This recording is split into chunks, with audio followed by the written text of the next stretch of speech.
This is Including You, the new series from Lead at Any Level. Including You features stories from chief diversity officers and other executives who are creating inclusive cultures in their organizations. Our goal is to show what's working in companies just like yours, to give you the tools you need to keep pushing for progress in your own workplace. We want to create belonging and opportunity for everyone, including you. And now here's your host, Amy C. Waninger.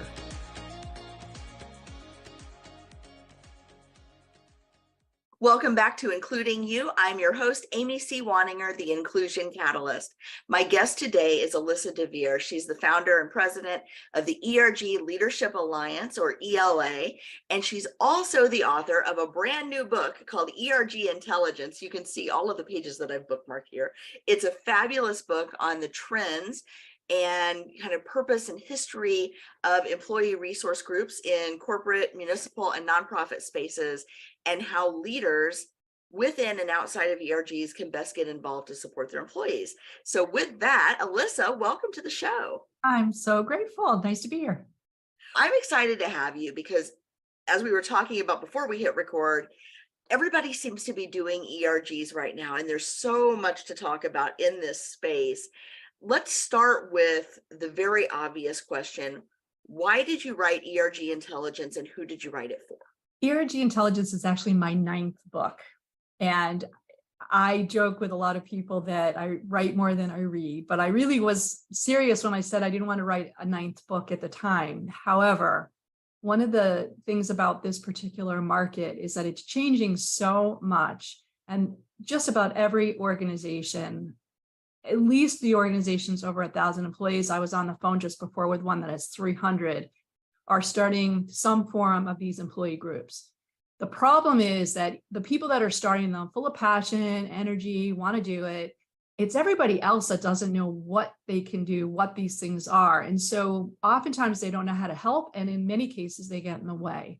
So you held up the book before this way. I'm going to hold it up this way this time, Amy, because what people need to know is it was deliberately written to be a plane ride's worth of reads, an hour or two, for an executive to really get a good primer on what these groups are. And so that was really necessary in order for all these passionate people to do what they need to do and help the others support them. So there are a lot of benefits for companies to have employee resource groups, not just for the employees themselves to give them a sense of connection to each other, a sense of belonging within the company, all sorts of career leadership opportunities, but companies really benefit from these groups as well in terms of access to market insights that they may not otherwise have, access to talent pipelines they may not otherwise have access to.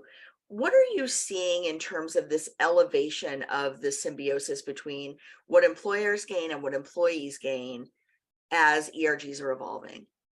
So when you say symbiosis, the employees, and particularly people who want to be part of the leadership of these groups, the sense of belonging I take very seriously. My other bodies of work is very much about the science of belonging and the brain science behind it. And so it's a real need that makes people not only feel better, but they get more productivity out of them as a result. They are retained as employees. There's all this real, I would say, employee engagement reasons why actually the employees want these groups. For the same reason, of course, you use the word symbiosis, the employers want that. The cost of recruiting a great employee is very high, several $100,000 in the US. And so if you bring in an employee and they look around and there's nobody like them, they don't make friends in those first 90 days, the chances of they're not going to stay. So it's a very expensive proposition to lose that employee, number one. Number two, once they're in the company, obviously you want to get the highest level of innovation and productivity and that need to belong, and you provide that to them. From a brain science perspective, which I look at the whole world, we unlock all the good stuff in our brain, the ability to be innovative and creative and really have the cognitive wherewithal, the persistence and the creativity to do the things that the employer really needs us to do. So it's a win on both sides. I think from just a quantitative ROI, we talk about the cost of losing an employee in terms of obtaining and retaining, but the cost of not having good groups isn't just with the people that are in the groups. We know from academic research that productivity actually increases for the whole organization. Because even if the employees if there's certain employees that are nothing to do with the groups, they just, for whatever reason, they don't want to, or they don't have the time or whatever, the visibility of that organization saying to its employees, you matter, we care about you, we want you to feel a sense of belonging, that has a positive productivity effect on everyone in the organization.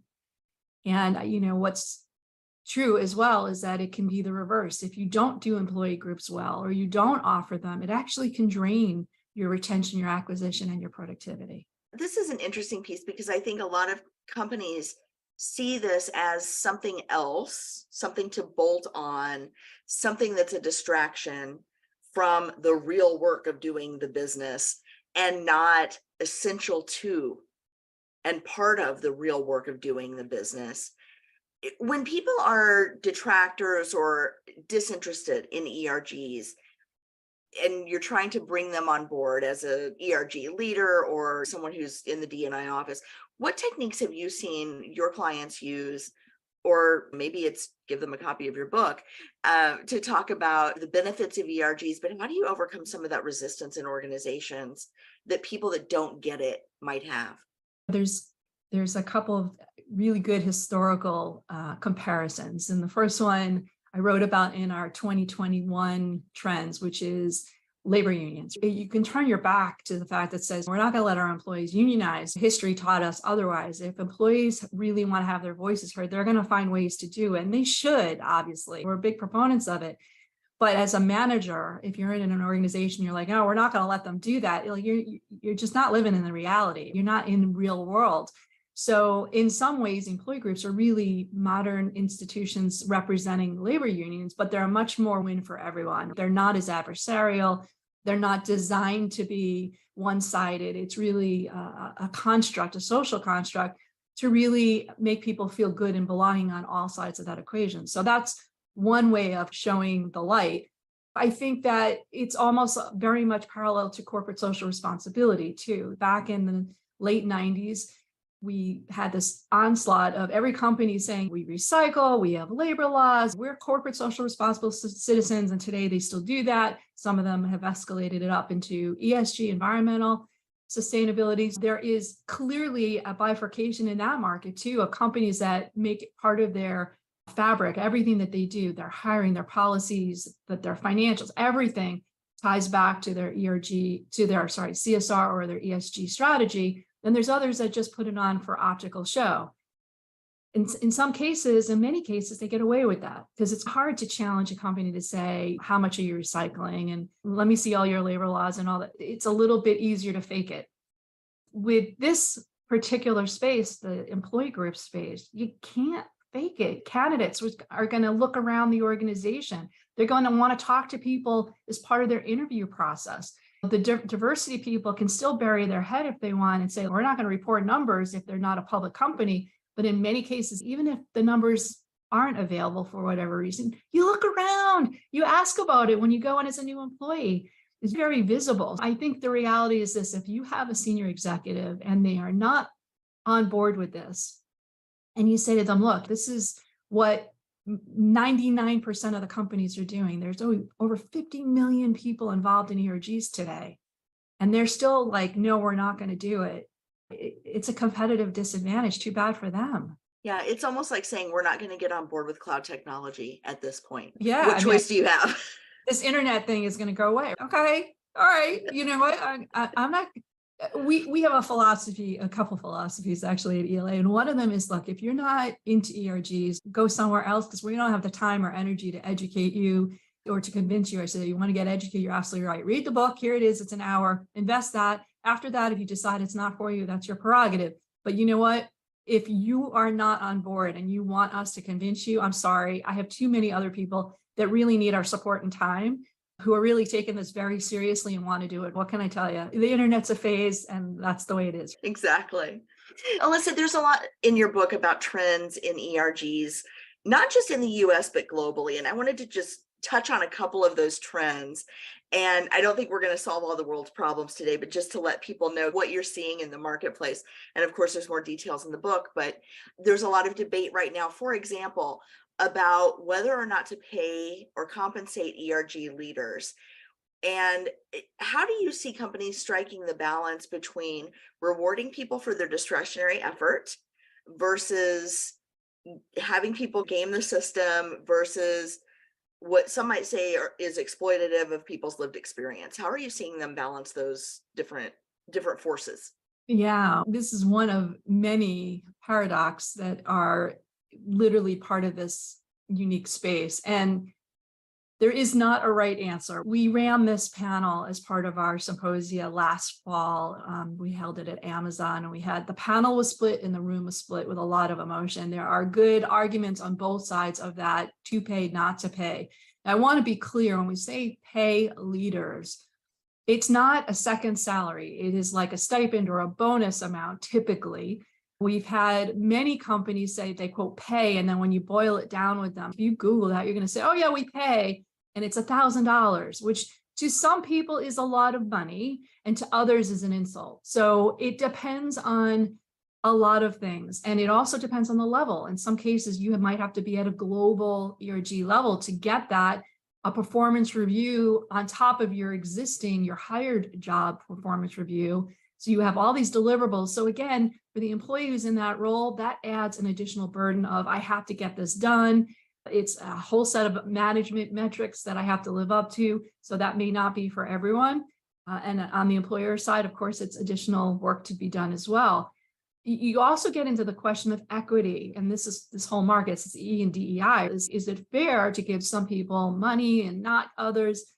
There's other people who are like, look, if you want to be on your parent-teacher board association or whatever you call it in your neighborhood, they don't pay you for that, don't do it. So there's a lot of sides of this argument. And quite honestly, Amy, I have my own opinions, but I don't get to make those policy decisions for a company. They have to really reconcile based on what their culture, how they want to manage it, and the kinds of scope. Some of these organizations have hundreds of thousands of leaders now. So it becomes a very large commitment. And once you put it out there, it is hard to take back. Now, with that said, I guess my last comment is there's a lot of other ways to recognize and reward leaders. Everything from verbal, physical, and online appreciation, shout outs and things of that, to point rewards, to events and special training that they get. This goes back to a total compensation kind of conversation, which is giving somebody a little bit more money may or may not be the right answer to the problem. I think that's fair. And there are some roles that are ERG related that are full-time dedicated roles. It's not a side job. We're seeing more and more. A lot of companies call them oversight managers or ERG program managers.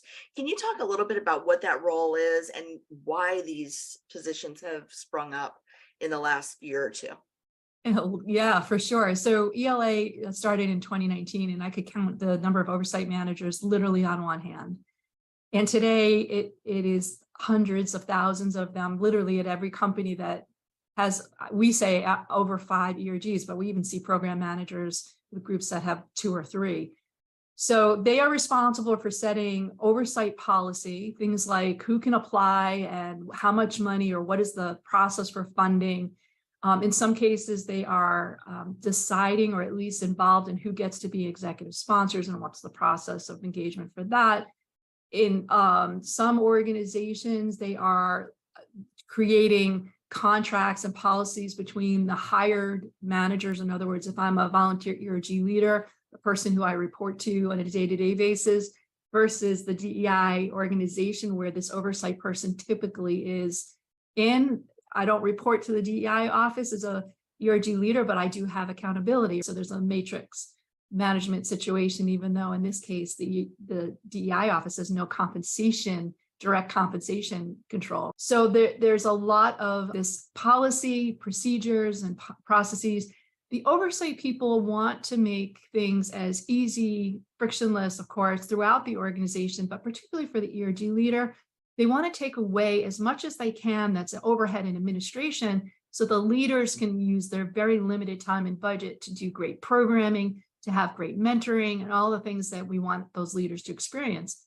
But with that said, there's this very tenuous line of doing too much and or reducing the autonomy, the creativity of the leaders. So you want to give some scaffolding, some support that says, for example, when you create a program, when you decide you want to do a program, and a program could be an event like a speaker, a book club, whatever it might be, how much money, why are you doing it? How do you know it's going to be successful? And then on the back end, what are the metrics around it? So next time you come back and ask for money, you have some track record, some kind of, that's a policy decision or a process decision that the oversight person would typically impose, if you will, on the ERG leader. So that's happening everywhere for the reasons that may seem very clear, that this is a bit, it lives within, quote, a business, even if it's a municipality or nonprofit. You're giving money to the ERGs, you want to show some ROI. So that consistency, that governance, that accountability, that's where the program managers are really coming in. It also gives a lift to the ERG leaders too, right? Because they are able then to plug into systems that are already in place, take advantage of processes that have already been stood up. They know what the approval process is, for example, to get something done. And in a lot of places where ERGs are grassroots led or built from the bottom up, every group feels like they have to create that in a vacuum. And then when they try to work together across ERGs, it creates more friction because they don't follow the same processes, they don't speak the same language, they don't use the same forms, they don't have the same budgets.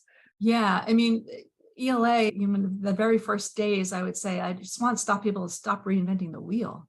They're doing the same things over and over again. So you have a leader who's there for a year or two, and they leave, and then the next leader comes in and does the same stuff all over again because there wasn't documentation, there wasn't some processes put in place, simple process, they don't have to be heavy duty, but a way so that next leader can take off from there where that leader has left off. A lot of this has to do with giving them enough support, enough process, enough governance so that there's equity, but there's a consistency, and you're absolutely right, so that they're not second guessing and subsequently reinventing anything that's unnecessary. Third trend I want to talk to you about is this notion of global ERGs and the way that a lot of American companies, US-based companies at least, tend to force fit, or like it might be a square peg in a round hole, but they just shove the thing together, right? With ERGs outside the US and global ERGs. Talk to me a little bit, or talk to the audience a little bit about what does it mean to have ERGs globally, and how does that differ from just a US-based company that has ERGs in the US? This has been so point on for everything we're talking about these days. Like, this is not just the trend, this is like the trend. And the reason I say that is not only has ELA's membership grown dramatically over the last year in international training, like companies that have entities all over the world, but we have a lot of members, and we're guessing now almost 15% of the membership are organizations that have no US presence, or literally are based outside the US and might have a division or subsidiary here, which means, again, they operate as a non-US entity. So huge shift that we're seeing. And at this, when I say shift, it's not really a shift, it's an influx of interest. We have a session that we built called How Do You Have a Global Mindset? And as we were dissecting this, and we have a lot of trainers now all over the world, there's the obvious issues of things like, if I'm LGBT in the US, I run that group, what does it look like in Syria? What does it look like in some of these other areas that may or may not even allow for it, so to speak, in the social culture? But then we have things like, maybe also somewhat obvious when I say it, time zone differences. We just did a very large training for a multinational company. We had to do a session 3 times because we had to hit all the time zones. There are those kinds of obvious, I would say, fixed issues that no surprise, nothing new. However, the world keeps changing, news keeps changing, politics keep changing, laws keep changing. And even in the US, let's be honest, like things that we could do last year in certain states this year, no way. So there is this kind of social, political, economic reality that we have to always be cognizant and agile around. When Black Lives Matters was the stimulus, again, for this rebirth of ERGs, and I dare say that was a positive outcome, but that when we started to see companies take ERGs, employee groups, more seriously. The series of all these things that have happened since then continue to stimulate this awareness, but it also continues to question, like, where should the focus be? For example, Asia Life Matters, or the whole Stop Asian hate movement, that raised a lot of awareness that we should do something in the US. But you know what? In Asia is not a culture. It's a lot of different countries. It almost escalate in some way our ignorance in the US. And I think what's coming back now, or I hope what's coming back, is an awareness that cultures, even at a city level, can be very different than what they are at this kind of global definition way. So having that awareness, being a little bit more sensitive to it, great. Doing a little bit more planning where we don't assume that everyone's on our time zone, speaks our language, has the same social acceptance, same economic values. All of that has to start to roll into our programming. So if you're a leader and you're in a particular country, for example, sure. If you're oversight, you better be a lot more aware about those issues, because they could really you're trying to do good work, but unfortunately you do it in the wrong way. It can really come back in the wrong direction. Absolutely. Alyssa, where can people find you? Where can people find your book if they're interested in learning more about ERG Leadership Alliance or your book, ERG Intelligence? The good news is ergleadershipalliance.com is our website. And if you go there, you can actually get a free PDF of the book, which is ERG Intelligence, because we want to educate as many people as possible. If you would like to get paper version, or you want to have a formal ebook version, it's on Amazon. We will include both of those links in the show notes. Alyssa, thank you so much for sharing your experience, your expertise, and all of these very timely trends with our audience. I appreciate it. Oh, my pleasure. Thank you. If you've enjoyed this episode, follow Lead at Any Level on LinkedIn and YouTube. Then join us for Including You video simulcast every Thursday at noon Eastern. Including You can also be enjoyed each week as part of the Living Corporate audio podcast series, available on all major podcast platforms. Learn more at living-corporate.com. Including You is brought to you in part by Lead at Any Level, a boutique training and consulting firm improving employee engagement and retention for companies that promote from within. Lead at Any Level. Leaders can be anywhere and should be everywhere. Learn more at leadatanylevel.com. Lead at Any Level and its logo are registered trademarks of Lead at Any Level LLC. The views and opinions of guests on our show do not necessarily reflect the positions of Lead at Any Level, Living Corporate, or the sponsors of Including You.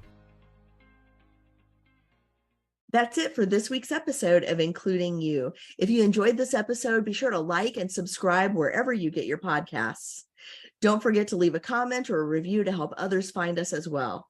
Be sure to join me next week when my guest will be Athena Villarreal,